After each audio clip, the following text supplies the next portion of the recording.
ঠাকুর বলছেন সবই তার লীলা, তার খেলা। যার ভেতরে আত্মজ্ঞানের একটু স্ফুরণ হয়েছে সে তখন ওই কথাই বলে, আমাকে তো তিনিই রেখেছেন। এই যে দেখছো আমি খাচ্ছি, ঘুমোচ্ছি, কাজ করছি, বেড়াচ্ছি, সবই তিনিই করাচ্ছেন, আমি যন্ত্রমাত্র। একদিন গোপীরা যমুনার তীরে এসে দেখল শেষ খেয়াটি চলে গেছে। তারা মহা চিন্তায় পড়ল, কারণ বাড়ি ফিরতে হবে।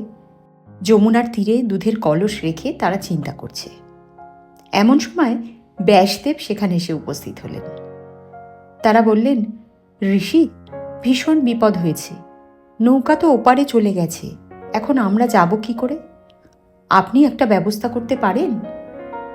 ব্যাসদেব বললেন, একটা উপায় করতে পারি, কিন্তু তার আগে আমাকে পেট পুড়ে কিছু খাওয়াতে হবে।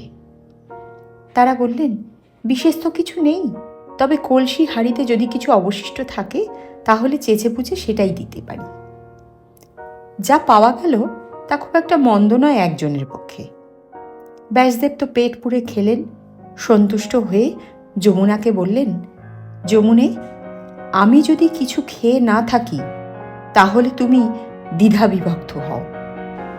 সঙ্গে সঙ্গে যমুনার জল দুভাগে বিভক্ত হয়ে গেল, পথ তৈরি হয়ে গেল।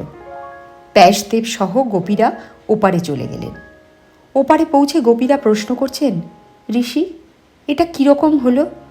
আপনি মিথ্যা ভাষণ দিলেন, পেট পুড়ে খেলেন, অথচ যমুনাকে বললেন যদি না খেয়ে থাকি তাহলে তুমি দ্বিধাবিভক্ত হও। আর যমুনাও দ্বিধাবিভক্ত হলেন। ব্যাপারটা তো ঠিক বুঝলাম না।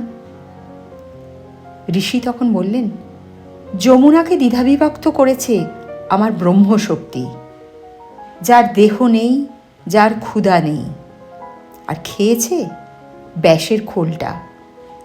আর যিনি যমুনাকে দ্বিধাবিভক্ত করেছেন তিনি তো ব্রহ্মস্বরূপ, তিনি তো সেই পরমাত্মা। তিনি খানও না, তিনি হজমও করেন না।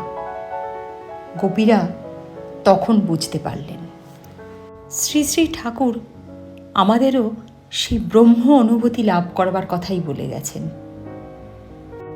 সেই অনুভূতিতে সমগ্র জগৎই মিথ্যা হয়ে যায়, সকল কিছু ব্রহ্মেরই মায়া। আর সেই মায়ায় বসে আদ্যাশক্তি এই জীব জগৎ রচনা করেছেন।